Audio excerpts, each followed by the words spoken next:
Before we take the roll call, I'm going to need to have a vote. Member Hart would like to participate remotely due to a lack of childcare. He had nobody to emergency childcare issues. So we can get a, okay. All those in favor? Okay, all those in favor? Aye. Okay, any opposed? Okay, that motion carries. Thank you. Okay. It was who, Ashley, and who second? Greg Schwarzy. Thank you, guys. So now if we could please have the roll call.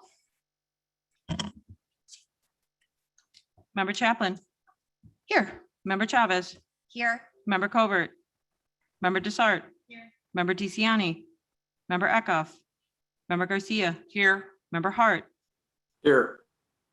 Member Krajewski, Member LaPlante, Member Ozog, Member Pachowski, Member Renahan, Member Rutledge, here, Member Schwarzy, Member Salmon, Member Tornatori, and Member Zay. Okay, we have a quorum. Thanks so much. Do we have any public comment?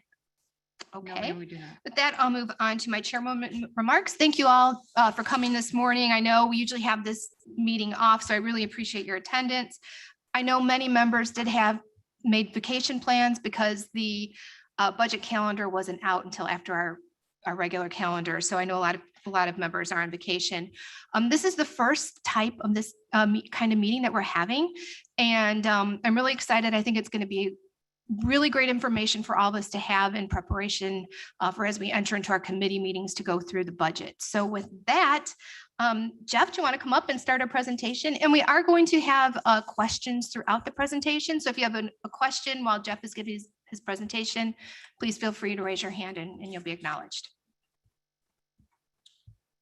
Hey, thank you, Chairwoman Chaplin, and good morning, members of the county board. Yeah, it's my pleasure this morning to present our budget overview. The presentation is broken down into two parts: the status update of where the general fund is financially in fiscal year 2021, and an overview of the departmental request for the fiscal year 2022 budget. Staff will also be looking for your feedback this morning on areas such as the use of fund balance to fund one-time projects, which we've listed in the presentation, and the annual property tax levy. So starting with fiscal year 2021. 2021, this current year that we're currently in, is shaping up to be a good year financially. However, it's an abnormal year, as you'll see, in that there are many transactions that are flowing in and out of the general fund, which can complicate things a little bit. So we'll take you through all of that and show you how we get to the ending fund balance or our bottom line in the general fund. So beginning with the first slide, the county has just completed its 7th month. We're on a fiscal year from December 1st through November 30th each year, and we've just closed out the month of June. So we've got 7 months of good data that we're able to analyze and bring forward this morning. Total revenues for 21 are projected to be $218.2 million, which is $37.8 million over the adopted budget. And some highlights in the revenue areas in the general fund. $9.5 million was received from the CRF fund as a closeout. So that got transferred in and was recorded as revenue. $9.1 million was transferred in from IMRF and Social Security, those two funds. This is actually an accounting change that we did start this fiscal year 2021 and did do a budget amendment a couple of years ago to do that. And I'll explain that a little bit more in detail as I get through the presentation. As you've all seen through a memo that I send out monthly, sales tax is doing extraordinarily well this year. So I'd kind of like to explain how we got there and what happened last year. So if you go back to 2020 and where we were with sales tax and when we started the budget process, we were right in the middle of COVID. And we did see for a couple months a 30% decline in sales tax. It became pretty scary. We played it out, and then starting in August and September and October, as we progressed through the budget, we started seeing that trend reverse, and it went up. When we first started talking about the sales tax budget for fiscal 20, we were looking at a 15% reduction in sales tax. It's a lot of money when we talk about $100 million budget. So as those trends started to improve, we reduced our sales tax budget by 10%. So now as the economy has improved, COVID is behind us, you're seeing sales tax increase over what we had budgeted. And you're also seeing a change. At July 1 of 2021, the Level the Playing Field Act went into place, where remote retailers now are required to pay sales tax. So we picked up some additional revenue. We didn't know at that time in 2020 what that revenue might be. But as we play out this current fiscal year and we receive those receipts, it's a real positive trend for us as far as sales tax. So this 14.1 million might be a little bit conservative based upon what you're seeing. So we'll continue to analyze that, follow that each month. And as we progress through the 22 budget, we may be able actually to increase that.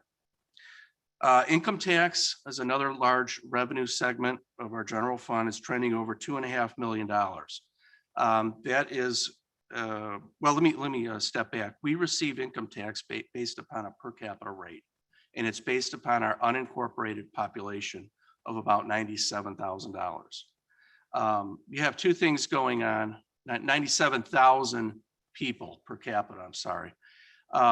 Two things really going on. Corporate receipts are doing very well, and the stimulus is playing a big part of those income tax receipts being a little bit higher. So the Illinois Municipal League, which does a projection on income tax and what that per capita rate is projecting about $121.50 per capita. So we're benefiting there from improved economy, the stimulus, and good corporate receipts. The last two areas, transfer stamps, $949,720 over budget, and $1.7 million in recorder fees. This is primarily due to a really good housing market with high volume of sales, higher than expected prices when those houses and commercial properties close. That's generating a good deal of good amount of money for us as far as those two areas are concerned. So moving on to expenditures, we're projecting our expenditures to be $204.2 million, which is $24.8 million higher than the adopted budget. We've done some budget amendments during the year, but we're basing this analysis on the adopted budget that was done last November 30th. Again, we'll explain this. An increase of $9.1 million in IMRF costs and Social Security costs. That's an accounting change, and I'll get to that. And $18.5 million in CRF expenses. So when we closed out 2020, we transferred a lot of money into the general fund. Then the general fund sent money out to specific funds, such as an infrastructure fund, to finish out white construction for a number of capital projects that were going on at the time 2020 closed. So you can kind of see this is an abnormal year. We have a lot of money coming in and a lot of money going out because of accounting changes and closing out of the CRF. But all in all, if you go to the next slide,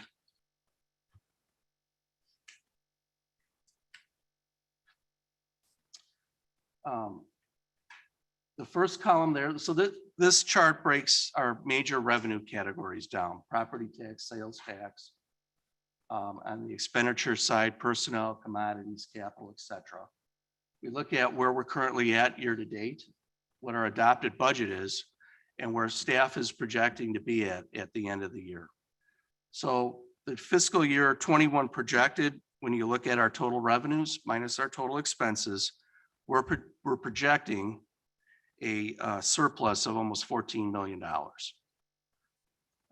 So that is, again, a trend of higher sales taxes, higher income taxes, revenues, and then lower expenses across the board. So we've had a very good year.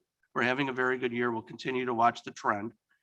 When we look at our fund balance then at the end of fiscal 21, we will have approximately $112.2 million in reserve. And that comes out to 55% of expenditures. So we ended fiscal 20 with $98.2 million in reserves. The projected surplus in the general fund of 13.98 puts us around $112.2 million. Next slide, please. So we've had some discussions at our finance committee meetings about certain capital projects and how to go about funding those. And we've listed these in order of priority. So our recommendation is, and if the board is in agreement, is to fund these with the reserves that we have or will have at the end of fiscal 21. Phase 2 of the property tax system. We are currently right in the middle of converting our new property tax system. There's a whole committee that meets almost weekly to discuss the implementation of the system. We budgeted about $3 million in 21 in the infrastructure fund. We're looking for another approximately $4 million in 22. And our plan would be to transfer from the general fund to the infrastructure fund to finish out the property tax system. We talked about voting machines. A lot of the bids and quotes are in, and we're looking at about $9 million. Vehicle replacements. We're hitting a spike in vehicles because we've underfunded it in prior years because of budget pressures, especially the vehicles that are in the general fund fleet, if you will. So we are proposing to transfer $3 million into a capital projects fund specifically for vehicles to catch up, and then annually transfer about $2 million into that fund. Salmon, go ahead. Thank you. So I know the used car market right now is really inflated. Are new cars similar? Do we know? And then are we able to, if you want to replace a bunch, because I fully understand why we're behind, is there sort of a bulk? Like, is there a way we can buy half a dozen trucks and that's cheaper than each department? I've asked our department heads, and I think Chris Snyder is with us, and he's the manager of the fleet and can answer those questions. If Chris is there. Yeah, I'm here. So we haven't bought any vehicles this year because of COVID. One of the things we are looking at is trying to take advantage of the market with this, with what Jeff was saying, is to actually go out and increase the number of buys from, historically, we averaged about 20 vehicles across all departments and electeds. And we're looking for the next 3 years to basically create a steady state where we have a predictable replacement stream. And we're looking to increase that, if I recall, 25 to 30 in the near term, the next 3 years, and then hold that at about 25 in the future. Okay, and are we worried that new cars are overinflated right now, or are we okay? Have we looked into that? We have not. I know when we developed the estimates for the individual departments for this budget cycle, when we prepared their budget requests and recommendations, we went off the latest co-op pricing, which is set. So we were comfortable that the numbers, we're not seeing spikes in numbers. The issue will be the delivery of things given the supply chain. Okay, thanks so much. Thank you. Member Garcia. Yeah, just a question on the vehicle replacements. Are we looking toward perhaps getting any kind of electrical vehicles in here or anything toward the future in terms of trying to minimize what we're doing in terms of the environment, or maximize really? That would be close. Yeah, many of the vehicles we're looking at are actually hybrid. So they're electric and gas powered. We're not looking at this point totally 100% electric, but we've migrated. I know with the sheriff's office and other things, we'll continue to look at the hybrid vehicle as a preference over traditional just gas powered. All right, thank you very much. Yeah. Member Tornatore, go ahead. Thank you. Jeff, can you go back to the slide that showed the 7-month comparison? I think it was the first slide.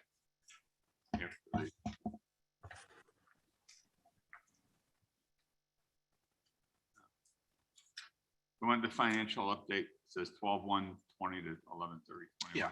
There we go. No, back. No, I think. So the very first one. Need one more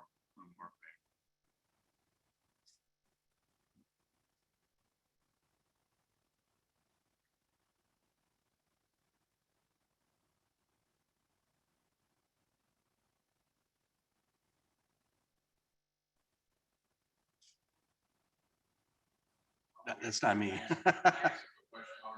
Yes, go ahead. Go ahead. Members say, yeah, go ahead. You know, cannabis sales, I don't see anything in there. Is that started? I mean, I assume, Yeah, is that, I mean, we hear about the state and a lot of people making some good returns on that on the tax dollars, so.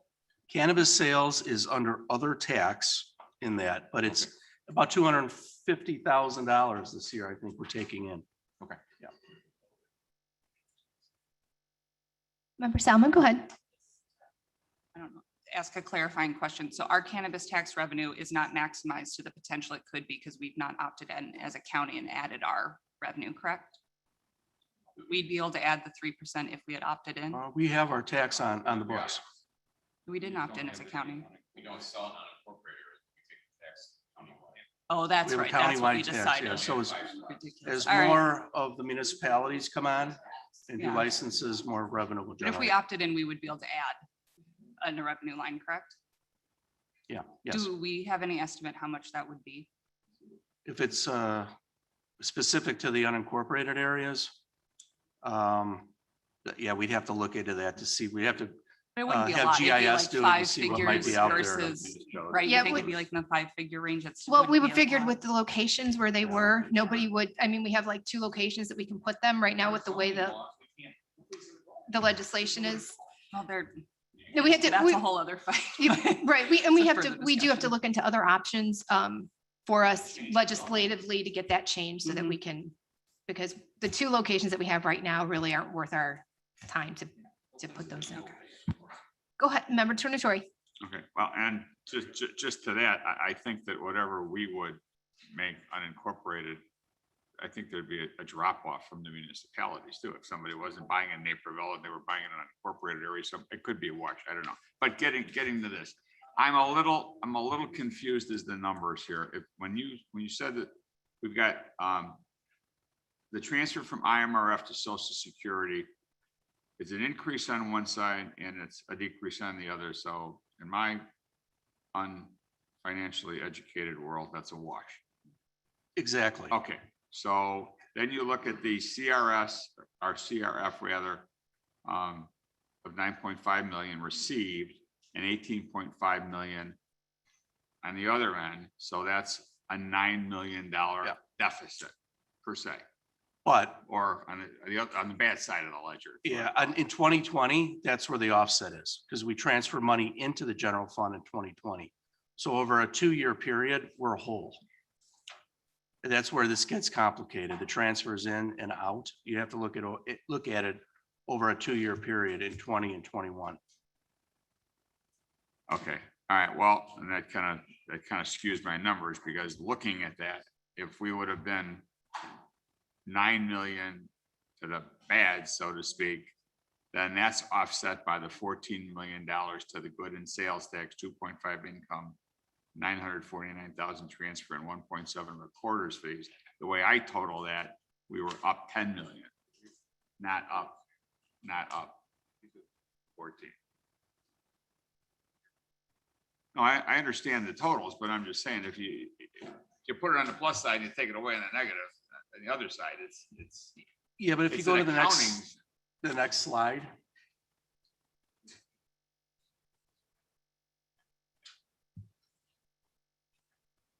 That's really how you have to look at it in its totality on an income statement of how we get to the bottom number of $13.9 million. What you're looking at, other financing sources, those are transfers in from the CRF and the IMRF and Social Security Fund. And then the transfers out. That would be about $12 million from the general fund. General fund received money in 2020 for white expenses for capital, transferred into the general fund, and then the general fund is transferring out to the infrastructure fund in 21 to complete those projects. It's almost like carryover. And then there's other transfers going out also to other funds, stormwater. All right, I'll take your word for it, but again, looking at this particular page, the numbers don't appear to be that $13 million. But if you're saying we got to take it over 2 years, that's a different. That slide was intended to be highlights. Okay. All right. Okay. Thanks.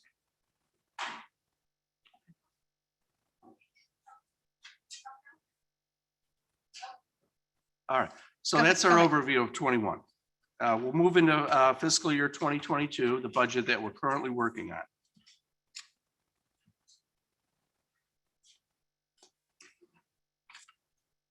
So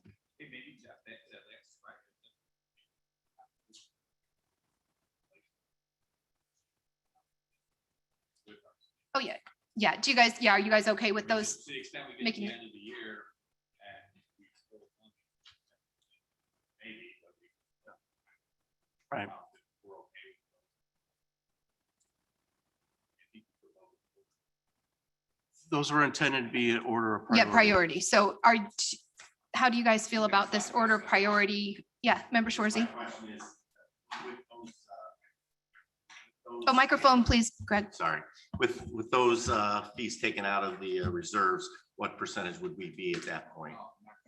You'd still be around 50%. 50%, Right. But they're not coming out of reserves. We're back at the slide. If we are running stuff. Here, we're gonna budget those. No, our plan was if we continue to run a surplus of the 14 million in 21, at the end of the current fiscal year, we would provide appropriation ordinances to transfer that money, For those. to pay for those 4 items, if the board is all in agreement. Or in order. Right, that was the plan. but those would come out of the reserves because it's the end of the year. Reserves in 21 that were created by the surplus of Yeah, 14 million. correct. Thank you. Member Desart.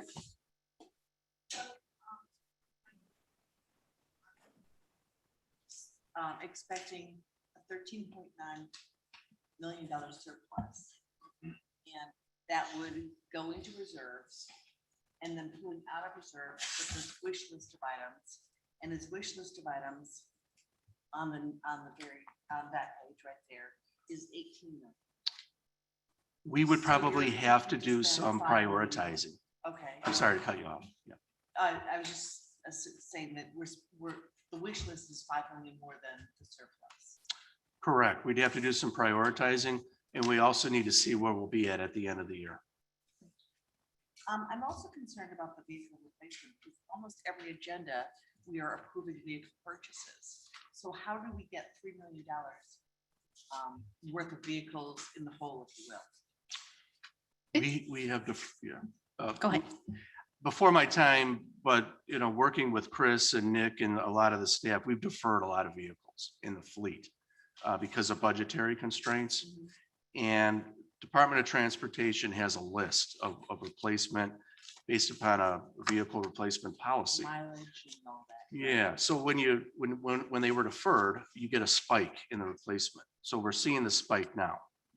And I don't know if it's critical, but it's a great time with the money to be able to fund a vehicle replacement fund, catch up, and then in the future, keep funding that fund to alleviate that spike in future years. Are we seeing that spike because the board hasn't approved money for these vehicles? Or are we seeing that spike because vehicles just aren't available right now? So the lack of chips and that sort of thing in manufacturing. You're seeing the spike Yeah, because in prior years, we've had a cut from the budget. gotcha. Everything that, if vehicles were in the budget, the board has approved them, but not all of them were in prior years. Gotcha. And could you kind of explain a little bit about the facilities management, the infrastructure, the $2 million?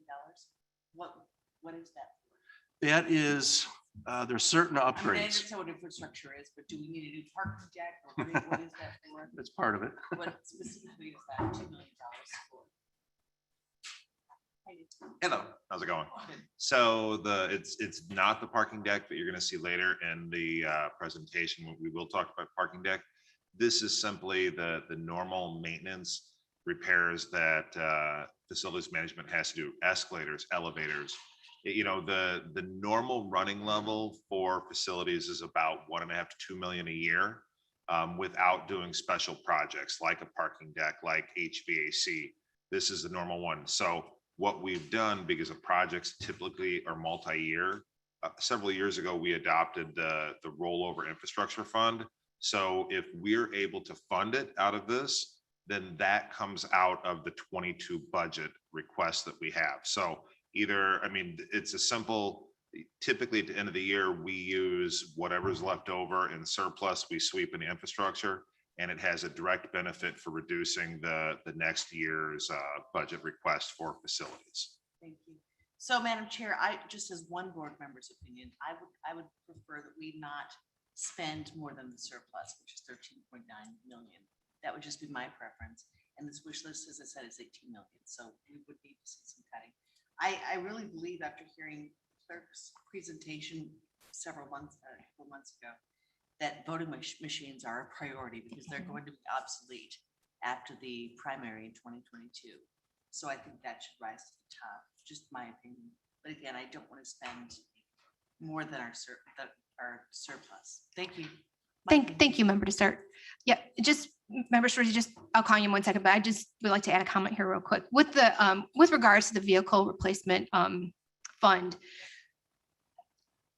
this fund kind of came about in a meeting we had with the sheriff because he had a lot of vehicles that, you know, are going to be needed to be replaced. And since we are having a little bit of extra money, we thought that building a fund for those vehicles would help kind of take the strain off of having to, you know, come up with the money in our budget all the time, having this vehicle replacement fund. But I do agree we need to prioritize, you know, and voting machines and the property tax system, I think, have to be a priority. And, you know, we'll see how the revenues come in to see if we can fund the rest of, you know, these other items. But, you know, getting these, I think having these funds is a really responsible way to move forward and to govern with our money. And Member Schwartz, go ahead. Thank you. And I just in response to that also, the reason I asked my question is if we spent that $18 million, what percentage are we still going to be funded in our reserves? And 50% is quite a bit. Like I've spoken about in the past, usually you're anywhere between 25 and 50%. So 50% is still the high end, even spending that $18 million. Yep. Thank you so much. So The one thing, if we can go back to that one slide, I just wanted to clarify a couple things on the one slide. So later on, you're going to get to, you know, some options that we have, some pressures, but options. This list we have in front of you, what our thought was, we know we're going to have a surplus. We're lucky enough to have a surplus this year. These are obligations that we have as a county. And so our thought process would be at the end of 21, we don't do any of these right now. We make sure that the economy continues on, and October, November, we have a much better picture. And whatever that number is, be it 13.9, 14.9, 12.9, whatever that number is, we use a surplus and we take care of these obligations for the county. And we would bring a resolution forward of time. So theoretically, in 21, we have zero surplus, and whatever we have, we would take care of. And we know the Tyler tax system. We knew there's an obligation in 22. We take that obligation down. We know we need voting machines. We take that obligation down. Vehicle replacement, it's you know, exactly what we've talked about before. You know, it's about a 10-year cycle on a vehicle. And what we're seeing, and DOT has done a wonderful job on figuring out, you know, there was a spike 7, 8, 9 years ago. There was a spike in what was bought. That spike is working its way through now. And so what this is going to do is normalize the purchases for the county to make budgeting much easier. And that's the purpose of that vehicle replacement fund, is to normalize it to make budgeting easier. And obviously the facilities management, anything we can put in there reduces our burden for future, for 22 budget. And the thought process is whatever we have extra at the end of the year, we sweep for these 4 purposes.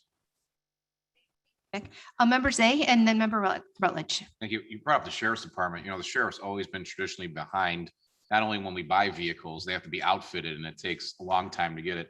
And I think last year Ford did not, took their line down, didn't make interceptors. So we couldn't buy it. We had a whole year where we couldn't buy cars. So I think that's part of the problem why we're a little bit behind with the sheriffs, is that getting them outfitted takes so long. And then when Ford shut down the line and didn't make interceptors for a year, we usually buy 10 a year. So now we are down almost 20 coming to that at that point by getting them fitted. So. Right. And we have to make these vehicles a priority. So, yeah, I agree. So thank you. Any other questions on this? Oh, Member Rutledge, go ahead, please. Thank you, Chairman. I'm going to guess that there's kind of a B list of priorities that's going to come up, and specifically, I wonder about the county website. That's been discussed. I think it might be our hope to fund it out of our operating budget. Okay. Not just reserves. Oh, ARPA, yeah. Great, thank you. Okay, please. I'm sorry, Member Chavez, go ahead, please. Thank you. I just had a question on this phase 2 property tax system. It sounds to me like it's not a regular budget item, obviously. So this is that Tyler system to replace our tax system that we had one that was pretty functional, but we were required by the state to implement, correct? Is that kind of the best way to look at it? Correct. It's the Tyler tax system. And so we did, phase 1 was 3 million, Yeah. and that got completed. And then We're this- going through that right now. Okay, I would call phase 2 next fiscal year. We have to find the funding.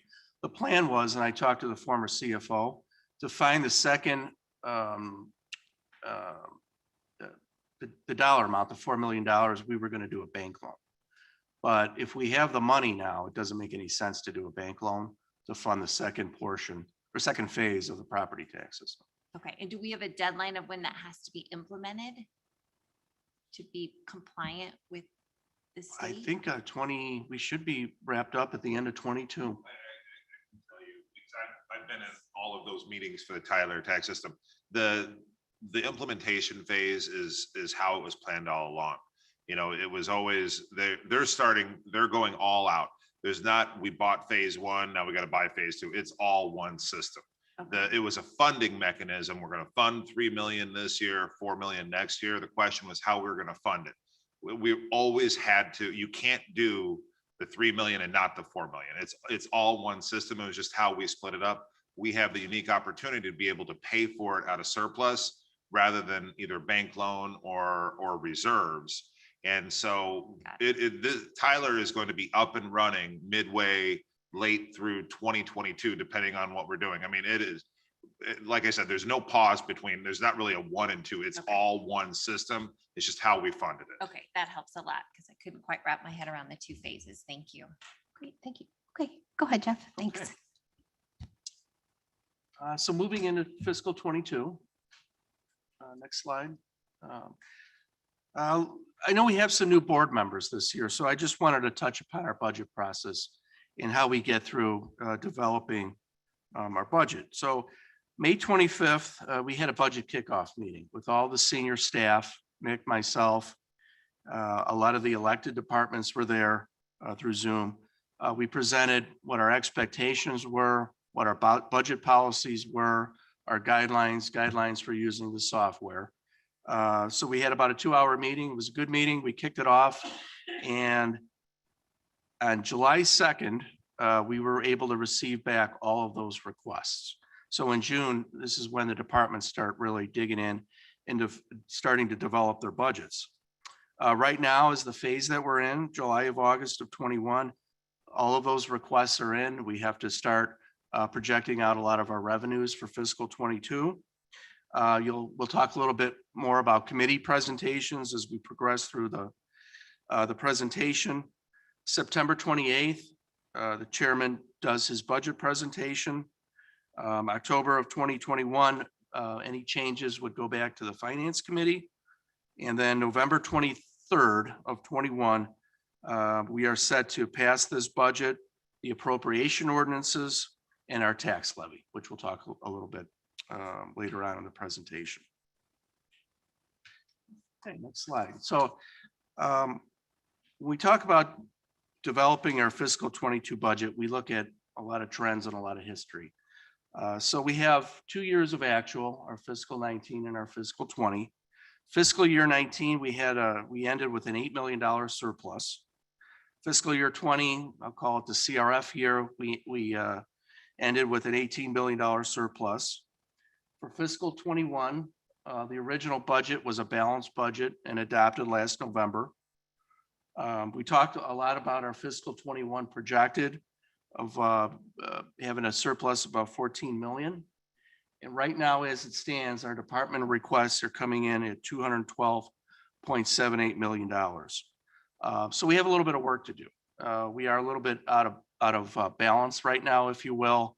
Again, we're still going through and projecting revenues, but expenses did come up about 14% higher in a lot of the operating departments than where we were at last year. So we'll talk about that a little bit more.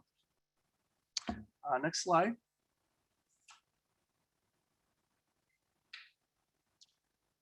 So these next two pages. Jeff, could I just Sure, interject go really ahead. quick? So you're going to see departments and then you're going to see elected officials' budgets. We're really not going to get into detail on the elected official budgets right now. That's going to be for committee work. We're just showing you the basic request, but if we can hold off on any questions per each elected official, that'll come up in your committee meeting. So I just wanted to put that out there. Sure.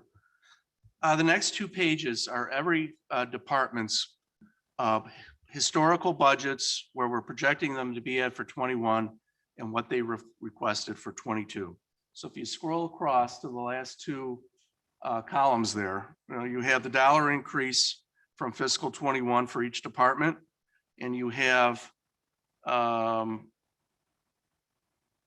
department request versus the fiscal year 20 actuals. And you can see what is higher or lower based upon those 2 years. So if we go to the next slide, we total up all of the operating departments. If you scroll all the way to the right, our requests are $13.8 million higher than our fiscal year 21 budget. So we have some work to do, as we were talking about. 20 actuals, I'm sorry. 17.6 million, I'm sorry. So that's higher than where we were in 20 and 21. So we will be sitting down with each of the operating departments, working with them, the elected departments, and seeing where we might land and what we can bring back to you as far as getting to a balanced budget. So that'll happen starting next week. Actually, we have a number of meetings set up to work with the departments. Member Krajewski, go ahead, please. Yes, I think real quick, just what Jeff touched on is that the 21 adopted budget were like $17.8 million higher than that, although in 21 staff did a good job of pushing the departments to cut as much as they could, but the one on the right, the 13 or 14 million almost, that's what this current request is above what we actually spent in 20. So, somewhere between those two, it's a substantial increase from either our budget last year or the actual year before. The departments have come in asking for 14 to 17 million more. So I guess as we go to our committee meetings, we want to really dig down and find out why it's so much more than what they spent in 20 pre-COVID and then what last year is. Yeah, absolutely. When we get, when these budgets come before us in committee, it's our job to really pare down those budgets and make sure that, our revenues and our expenditures match. So it's going to be a lot of work, but I'm confident we can get this done. Member Desart, go ahead. Thank you. Interesting to me that the ask this year is almost the same as the surplus from the ask for 2022 is almost the same as the surplus for 2021. I think that's a coincidence, but it's an interesting point.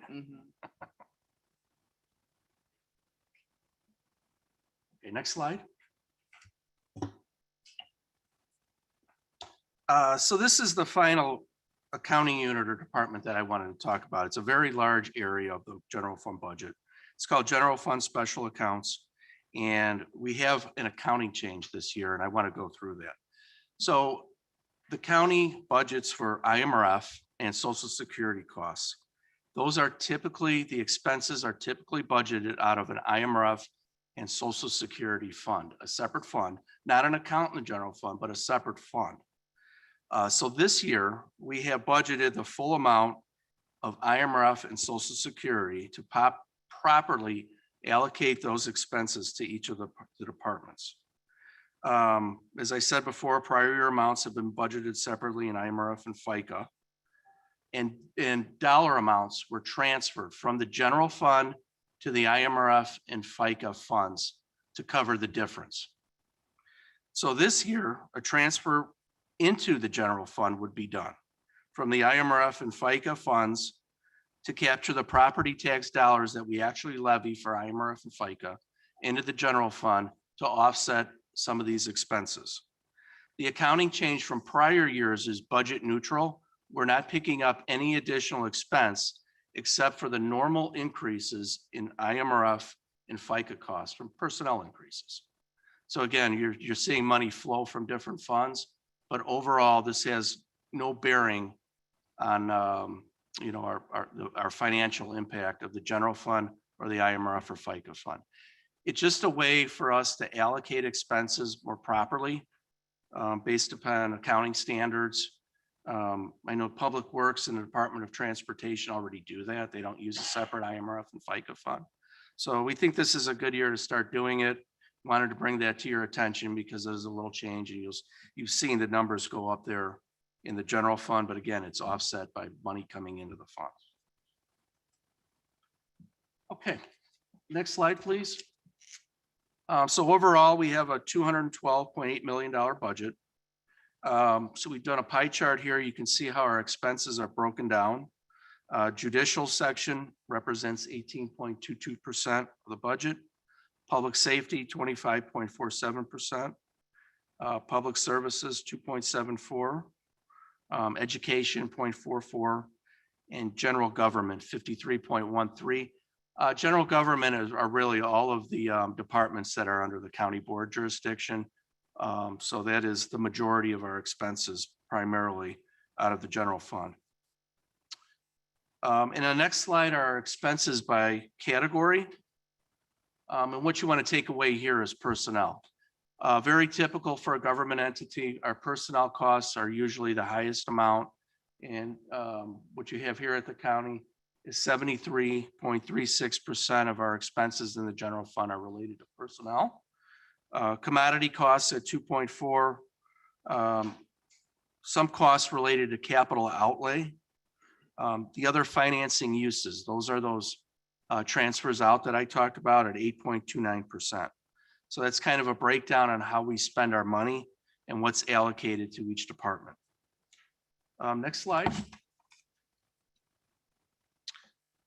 Our general fund headcount. We've done an analysis here of the last 2 years of what our headcount is in each of the departments. What our adopted budget was in 21 was 1496.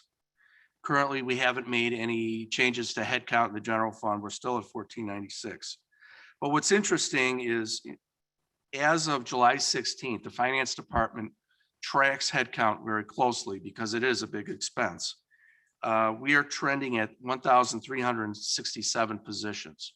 So we are down currently about 157 positions over the budgeted headcount.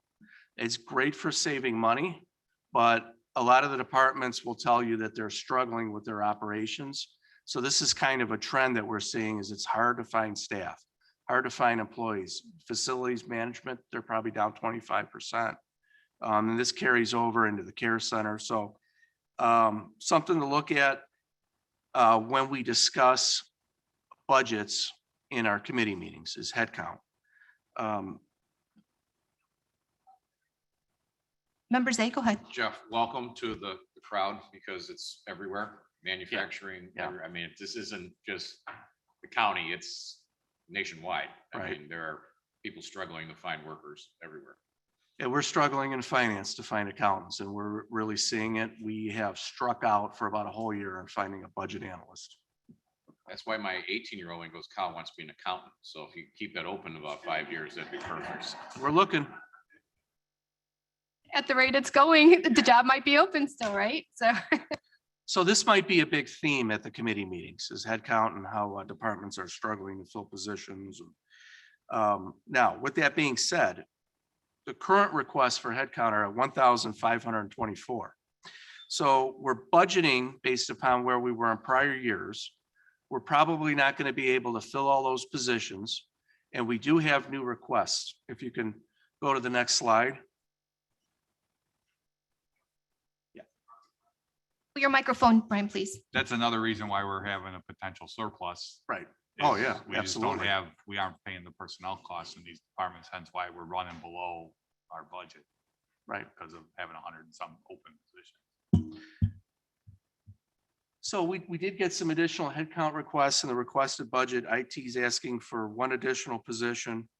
The circuit court, an additional position for a senior legal secretary. And we talked a little bit, well, a lot actually, about the Safety Act and what those requests would be for additional personnel for attorneys. Public defender is asking for 12 new attorneys. State's attorney is asking for an additional 18. So we talked a little bit about at JPS about how to fund these positions. And one of the goals was to create a surplus each year of about $1.5 million in the general fund to try to fund these positions because we knew that they were going to be requested. So I think we're well on track to doing that. But again, I go back to committee. I think these are questions that staff will be asking each of these departments about timing. When will you start recruiting? When do you think you're going to start onboarding?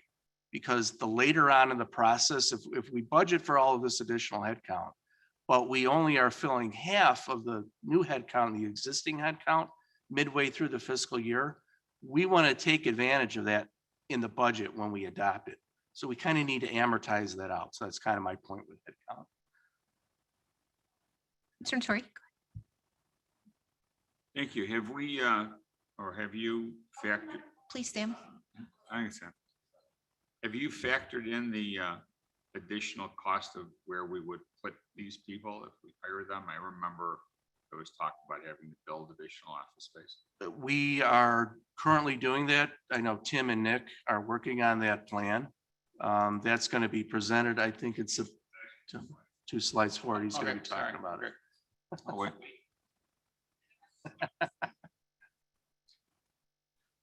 All right, next slide.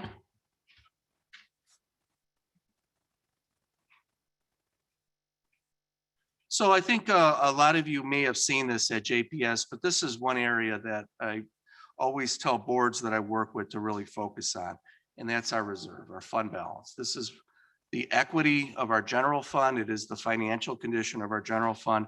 And as you can see, we've talked about it earlier, our fund balance is doing really well.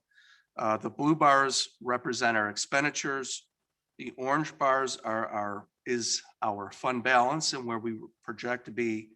And then at the end is the percentage each year and where we project to be at the end of fiscal 22. So again, almost 50% at the end of fiscal 22. That's a very healthy reserve. If we were to go out and issue bonds and we would talk to entities like S&P and Moody's, we'd get a very favorable rating for our good reserve. But we've had some help along the way with the CRF and headcount being open and sales tax now increasing.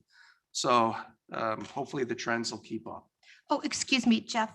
Member Hart has a question he'd like to ask about headcount. So. Yeah, thanks, Member Chaplin. And Jeff, just real quick, for the open positions that you mentioned, I know you referenced Public Works and the Care Center. Do those two departments account for the majority of the open headcount, or is it really pervasive across the organization? The Care, trying to see where the acute need is. yeah, it's just general fund. The Care Center would not. My point was we're seeing the same trends in the Care Center as we are in the general fund. Okay, but what departments are having the biggest need for filling positions, though? I mean, that gap of open positions, what accounts, what general fund departments account for that? Community services, facilities management. The Sheriff's Department has a lot of open headcount. State's attorney, hard to find attorneys. While we're not that short in finance, we're having a hard time filling positions when we recruit. Pretty much every department, I think IT is fully staffed. They're No. not fully staffed. Everybody's shaking their head no. So I think, as I said before, this is a county-wide issue because of the economy and what we're seeing out there. Thank you.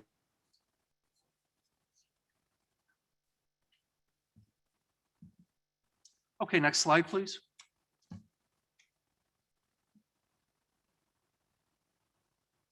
I wanted to touch a little bit about our debt service. The county has a number of general obligation bonds that we've issued throughout the years. The total principal and interest in fiscal 22 for all of our general obligation and revenue bonds is 17.8 million. We have total outstanding debt of $111.5 million. So on the bottom in the black, you can see how principal and interest is paid back. General fund is contributing $10 million to pay debt service. Property taxes, $3.6 million are specifically levied to pay for, I believe it's the 2015 bonds. Stormwater, DuCom, and water and sewer. DuCom and water and sewer, they have their own specific revenue sources. Stormwater does too, but we do transfer money from the general fund to stormwater to help with debt service and additional costs like these. So I just wanted to give you an idea of how much we pay for debt service, what's currently outstanding. We had a bond, the jail bonds last year dropped off. It was about 3.2 million. But we had the 2010 A and B bonds, which were Build America bonds. We just incurred principal costs in fiscal year 2022. So we had to pick that up. $4.4 million had to be picked up in the general fund this year to help pay principal back on those bonds. So a little bit of a hit there, but I'm sure we'll be able to manage getting through that and being able to fund that. Oh, excuse me, Jeff, with that $4 million that we had to pay for those the Build America bonds. Now that's going to be a reoccurring 4 million, right, going forward do you know how many years that's going to be? Because this was kind of like a balloon payment, correct? I think there's another 10 years. And so for the next 10 years, we're going to be hit with this 4 million? Right. Yeah, a Yep. year, yes. So, okay, Member Krajewski, go ahead, please. Yeah, two things. One, and then Jeff said that the jail bonds for the building the jail out, that was through, we were currently paying 3 million a year, so I think it was 3.2 million. 3.2. So that fell off this Right. year. I think they did timing way back when. They did, right. They did the timing knowing that those were coming off, and that's when they started this. So the net is about 800 or $1 million, because we were already paying 3.2. Right. And then you put the totals in there. They asked you about that yesterday regarding that. I mean, some of the things we should take a look at, just like getting rid of that water and sewer bond that's $280,000. A couple of those small ones, I'm not sure why we don't look to just get rid of them, forget paying interest. We got some really small bonds out there that probably cost you a lot of headaches just managing it, that we should just pay it off. I mean, one's $280,000 and we're making payments and it's like, but that's something we can look at in the future, but that's why I wanted to see the totals out there. Sure. Some of them didn't make sense that we have these really little balances left. Why not just get rid of them? Good point. Yep. Okay, well, Okay. we will definitely take a look at that. Next slide. And our property tax levy. This is the time of year also during the budget process where we start discussing the property tax levy. And we are looking for some feedback from the committee this morning. Just a quick overview on our property tax levy. The county is a non-home rule county. DuPage County acts under the property tax extension limitation law 35 ILCS 200/18-5. The county can raise its annual property tax levy from the prior extension by 5% or the CPI, whichever is less. And it is less this year. Checked with Kathy King in the county clerk's office, the CPI rate is 1.4%. I was expecting a much higher CPI rate, but that did not come in. The prior year dollar amount that we levied for all of our funds, 65.5 million. So a CPI increase of 1.4% would generate new money of $917,355. Excuse me. We can also capture new construction. Historically,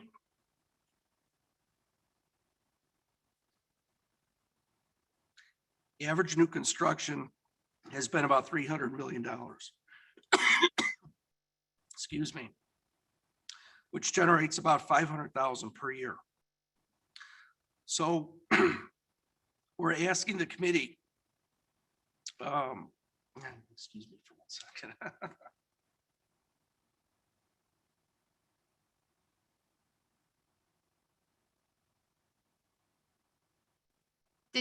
I said, do you want me to?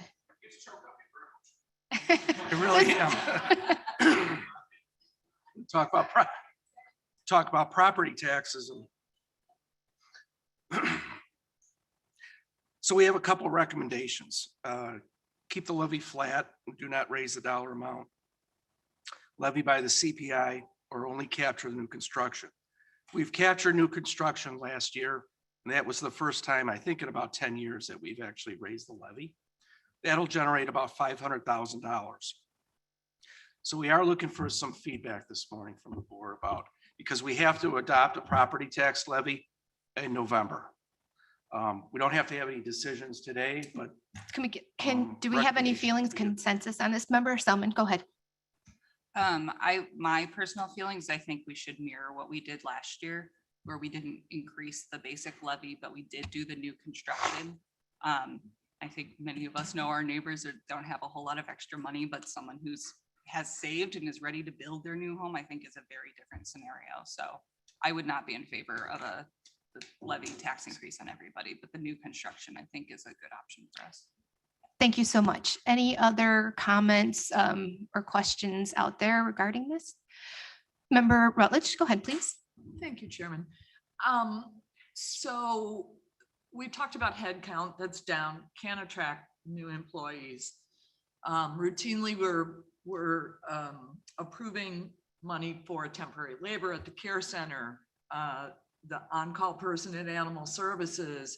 So where does that conversation fall into tax levy? And because just like the whole rest of the world, we haven't seen minimum wage increases in decades.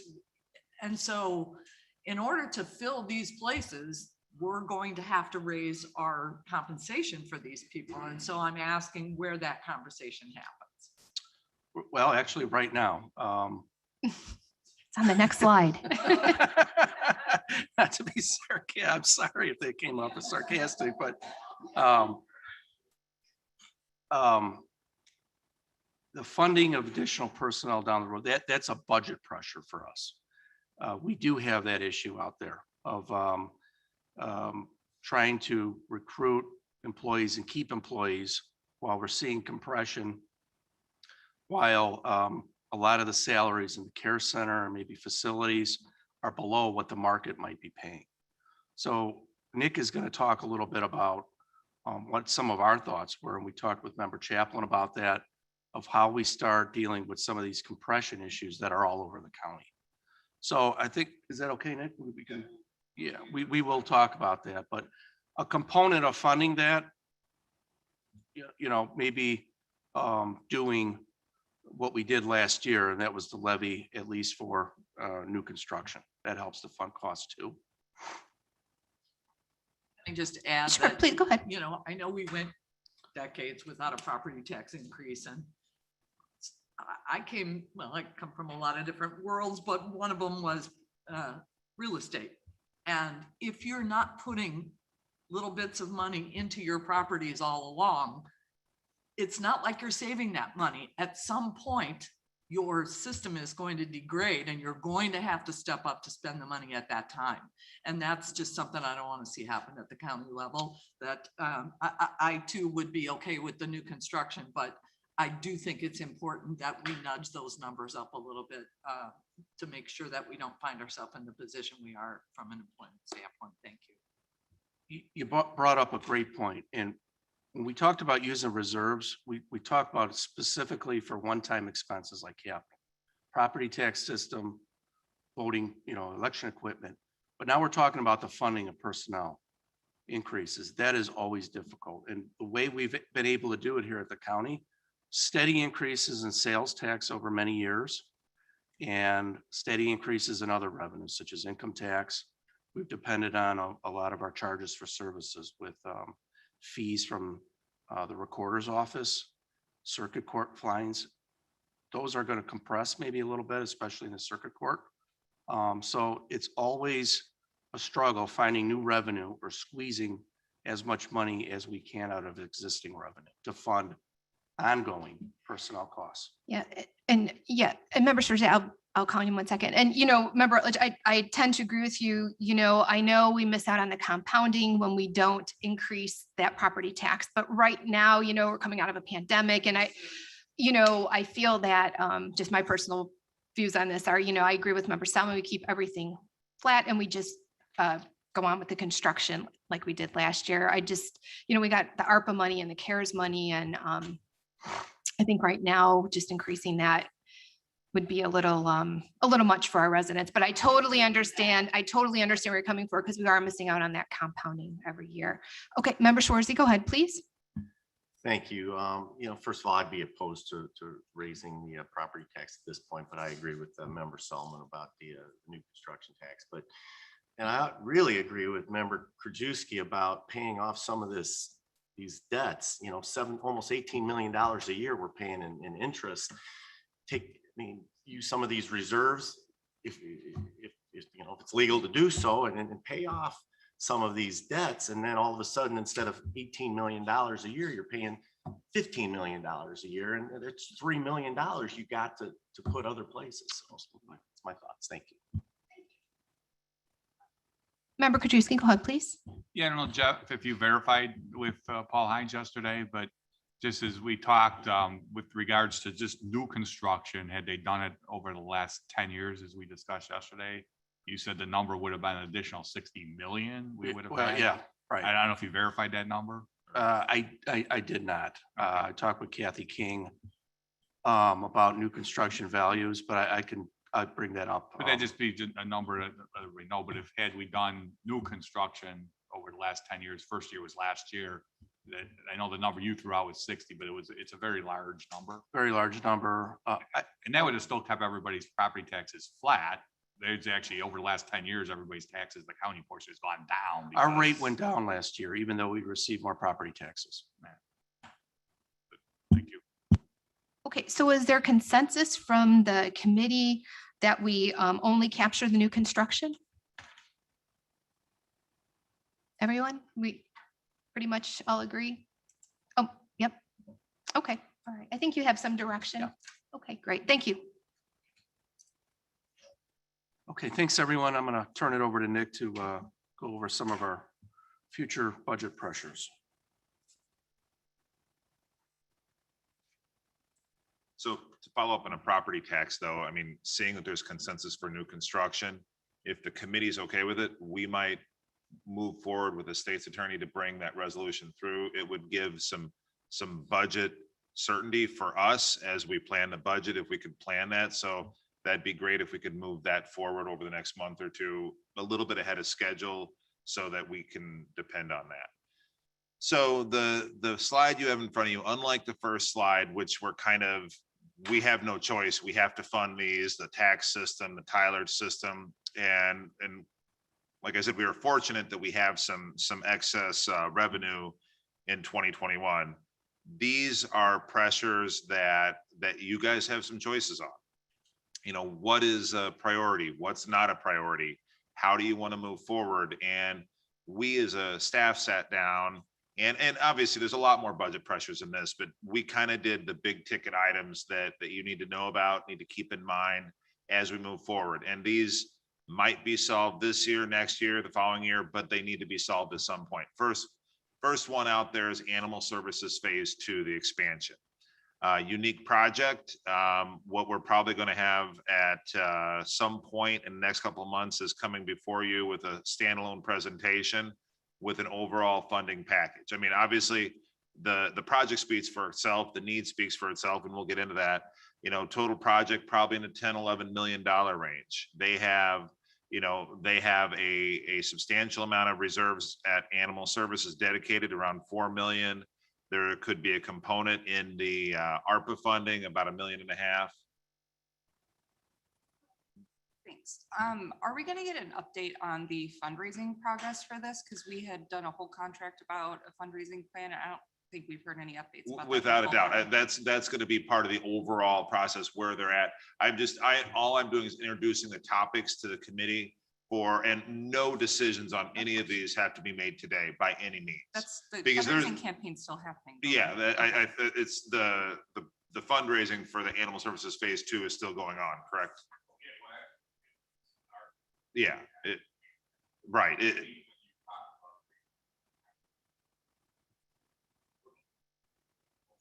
Yeah. Correct, the neutral exchange across the way. So what we're talking about.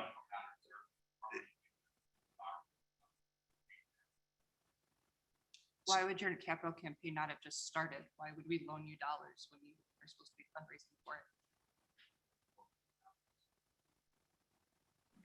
That's absurd. That's us. Sorry, I can't hear. Could the microphone go on? Oh, sorry. Greg. That's money in animal services that we've gotten for specifically, a lot of it's specifically for the for the building from DuPage Friends.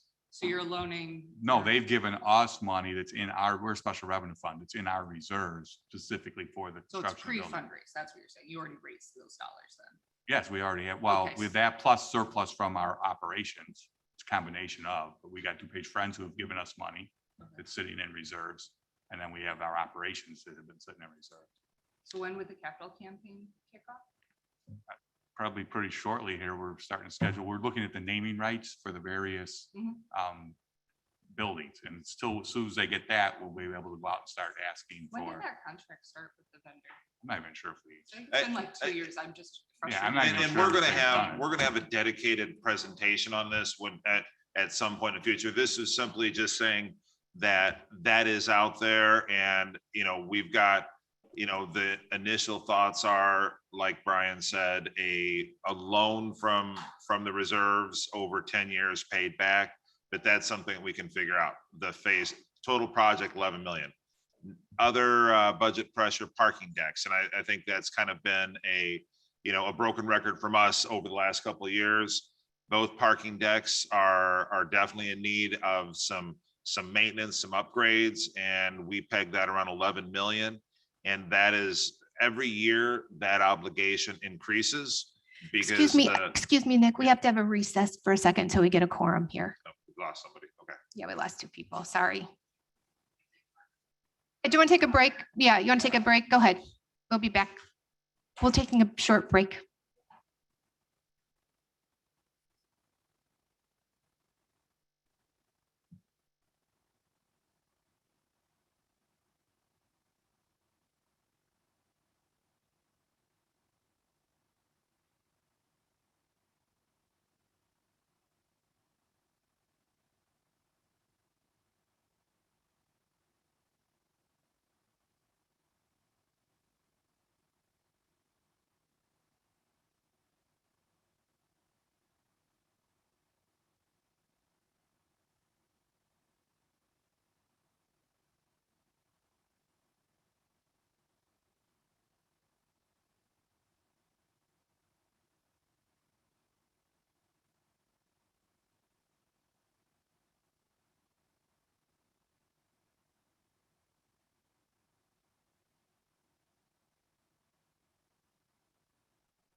only one we're missing is Sheila, so we have 10.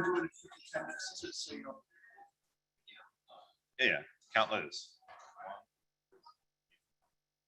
Welcome back, everybody. Hello, welcome back, everybody. We do, taking a visual roll call, we do have a quorum of the members here. So Nick, go ahead, please continue. All right, so we covered animal services, parking decks, that obligation, 11 million. It's something that we do have to, within the next 12 months, figure out a funding plan, because every year that price is going up because the steel and the decks are degrading more and more. So it's an obligation, and that might be straight out of reserves for moving forward. We do have some hope that maybe if the feds introduce a capital bill, something like this might qualify. So it might be worthwhile to maybe examine a possibility of moving forward with design only, having it shovel ready. Either way, we have to build it. So that's something that in the future we'll probably in Public Works Committee have to dive a little bit deeper into. We talked about the Safety Act before, what that will mean. I think Member Tornatori is the one who brought it up. What will that mean with the capital needs for that? We have, over the past, since that was introduced, we've been working with our consultant architects to figure out what our options are. We're about probably 3 weeks away from being able to present to the Finance Committee, JPS, whatever the will is, with the different options. We're thinking the options are going to be, absolutely maximizing every square inch. This is what you're going to get for the personnel over there. You might be short, and the price tag is probably on the $5 million range to an expansion of the upper floor in a $27 million range. But those are options that we will present. We will let this committee hear and decide and go from there. But it affects a number of departments over there, and it's going to be one of the biggest renovations we've done. Even if we don't expand the building, it's going to affect probation, state's attorney, public defender. It's going to affect a lot of different departments. So, but maximizing it is what we're looking at, and then the ultimate expansion. So that's a pressure coming up. Go ahead. Member Selman, I think, has a question. Yeah, for the 5 to 27, is that inclusive of the requests also from the ARPA funds, or is that a bucket of requests and this is a bucket of requests? So the only ARPA, as far as the Safety Act, that has them. So the capital improvements are not covered by ARPA. Completely separate, that have to be funded through reserves or another funding source. So like these are the upgrades to give us the room, and those are the upgrades for the sanitation. Correct, correct. Yeah, the 5 to 27 can't be funded by ARPA. Believe we tried to figure out a way to make it fit, but we could not. The next one, really good story. Karen Ayala and her team were successful, and this is where I think they got 5 million in a state grant for upgrading the youth home to a substance abuse kind of intake center to do that. Total project, I think, is in the $13 million range. So great news, we got 5 million, but bad news is we got to find 8 million. And once again, much like animal services, it's going to be a combination, because health department has some reserves, they have some private donors funding, and it's probably a combination of everybody. That's a separate consideration, separate presentation in the future. Obviously, we talked through ARPA, the space needs for community services of any department here at the county.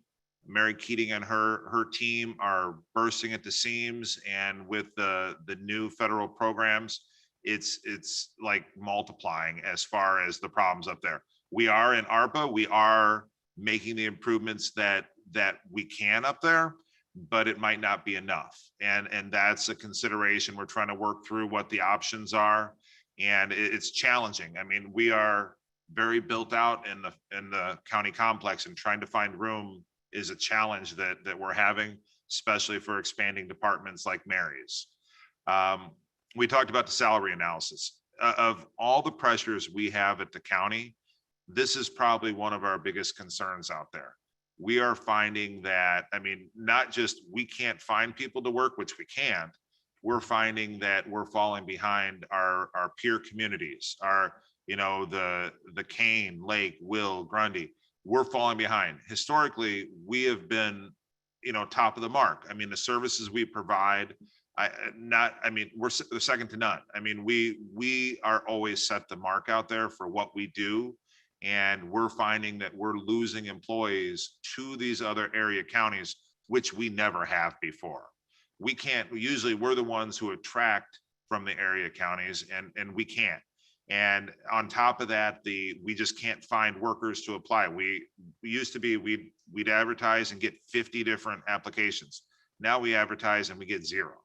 And so it's something that we need to figure out something to retain the good employees we have first and foremost, and attract new employees for the next generation. So we have those long-term employees here. It's a pressure that we've got to figure out how to solve. And it will likely be through figuring out, working with HR and finance and maybe a third party outside firm to say, what are our salaries? What's a fair compensation? How do we compete and stay, the top of the mark with the employees we attract? And so that's something that obviously it's a much bigger discussion, but it's a pressure we've got to solve, and we've got to solve fairly soon, because I can tell you right now that the level of service in our departments is suffering because we're not able to attract and retain employees.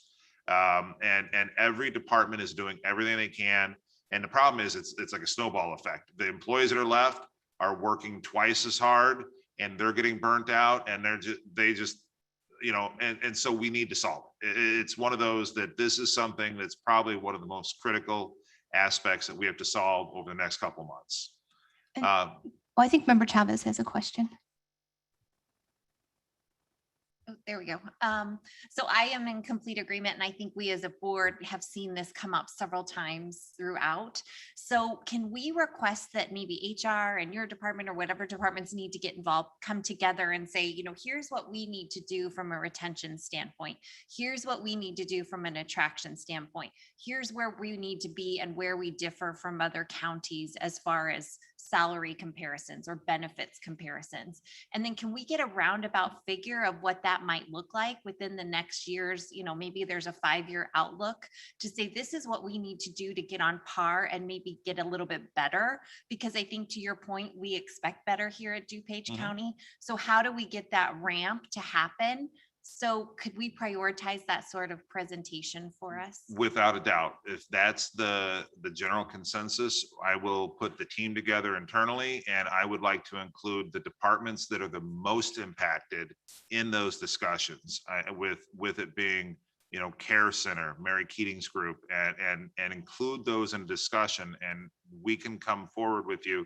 And obviously I work with the state attorney. It might be a little bit, it might be executive session. I'm not sure what we're doing, but we will come forward to this committee. I'm guessing this committee, and give you a plan. I mean, I've already been talking to Margaret and the HR team about different ideas and how to move forward.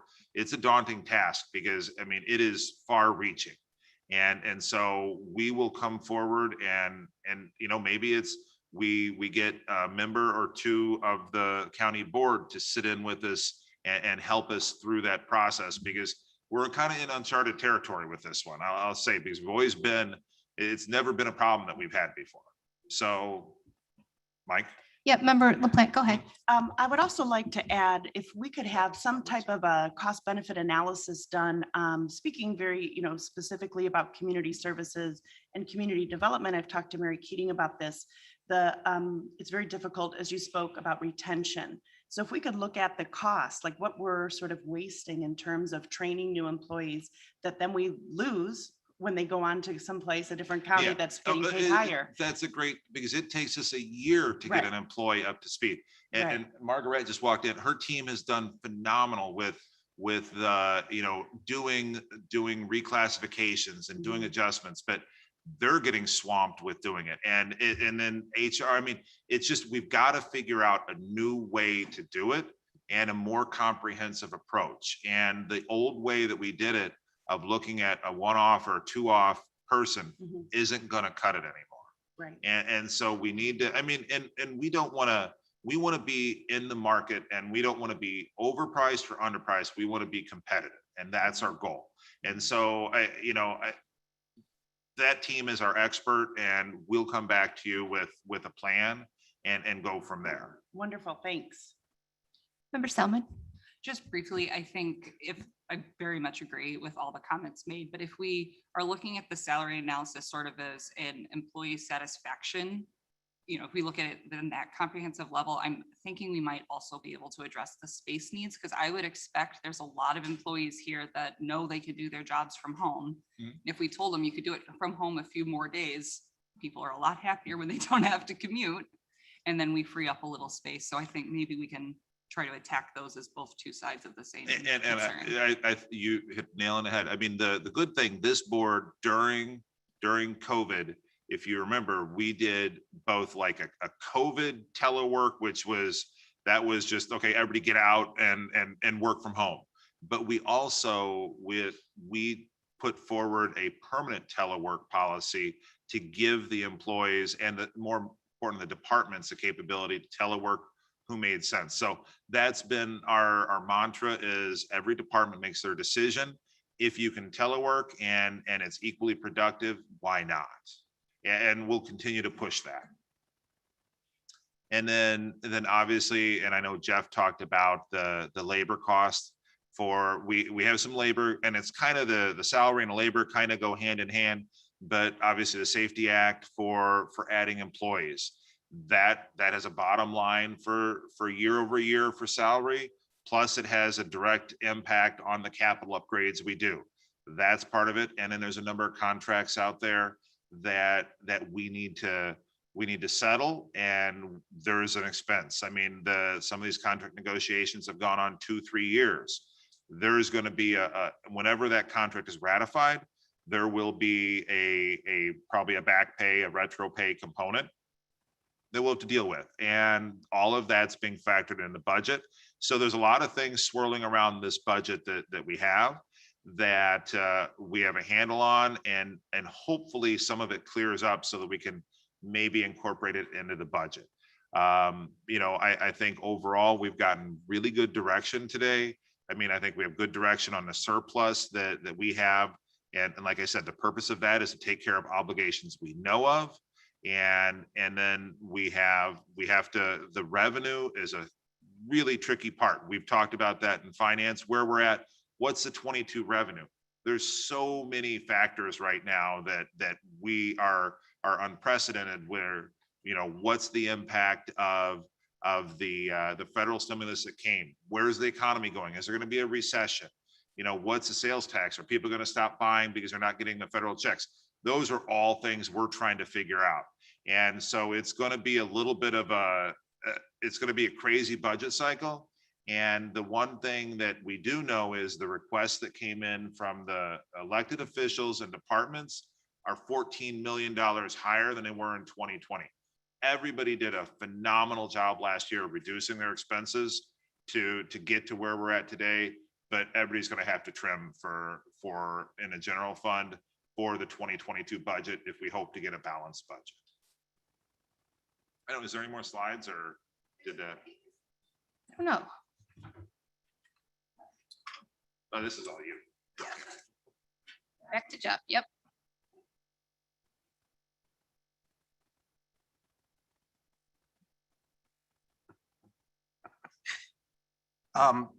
We've talked a lot about the general fund, but our overall county budget does have a lot of other funds, in particular special revenue funds. So I just want to briefly touch upon this. A special revenue fund is used to record the proceeds from certain revenue sources for which the use of the revenue is restricted for certain expenses. The best example I can give is motor fuel taxes. We receive motor fuel taxes. Those revenues specifically have to go to fixing roads, doing bridges, things like that. And we have a number of these funds, and I won't go through all of them in detail. But on the first two, the IMRF and Social Security, we talked about that a little earlier. Now you can see in red, the dollar decrease from 21. We're taking all the expenses out of there, putting it in the general fund, but then we're transferring money from IMRF and Social Security, which we do generate money into the general fund. And we've talked about that a little bit. Animal services is on here. We have some other minor special revenue funds. On the next slide, what I would classify as our major special revenue funds. Care center, public safety, judicial, those two areas, public safety and judicial have special revenue funds that are under their jurisdiction. DOT, stormwater, and public works. So this just gives you an overview of what's been requested, what the history is, what the headcount is. In committee, those individual departments will go over their funds in detail, just like we did here with the general fund. So then the last slide is, speaking of committee, your committee schedule to discuss budget in detail. Each of the department heads and the elected officials will be sending you their detailed budget worksheets, which show you how they got to these numbers, what's been requested for all of the categories that we've talked about this morning. So this is a overview of all the committees and the dates and times that they're meeting to discuss their budgets. Member Dessert, go ahead, please. Thank you, Jeff. I don't know if you remember, but I brought this up with you last year, that each department's budget worksheet looked different and it was styled differently. And I'm wondering if you could send all of the department heads a consistent worksheet, if you will, that they have to fill in so that all of the budget worksheets look exactly the same. Yeah, we actually talked about that yesterday. Excellent. Thank you so We're on much. it. Thank you. Yes, thank you. Thank you. Anything else, Jeff, or That's all I have. any other comments? Member Krajewski, go ahead. Jeff had mentioned this yesterday, but just as we go to the committee meetings and we're looking at comparisons to last year's budget and maybe actual from 2020, just because 75% of all the expenses is personnel costs. Jeff stated that approximately 1% increase in wages for an employee equates countywide to $1 million approximately. So just from 2 years ago, actual 2020, we give everybody a 2% raise, and then we did it again in this last adopted budget. So that's an additional $4 million, just everything being the same from 2 years ago. So when you're looking back and seeing some increases coming from the departments, naturally, just because of 2% COLAs, and that doesn't count increase in Social Security that we have to fund or health insurance, but that's a substantial amount that's going forward. And then the last thing is, I'd asked DuPage last week, just to kind of, our sales tax, we don't know how that's going to go. We'll know more in a few months, but they do at least give you categories, 10 categories of how they break our sales tax out.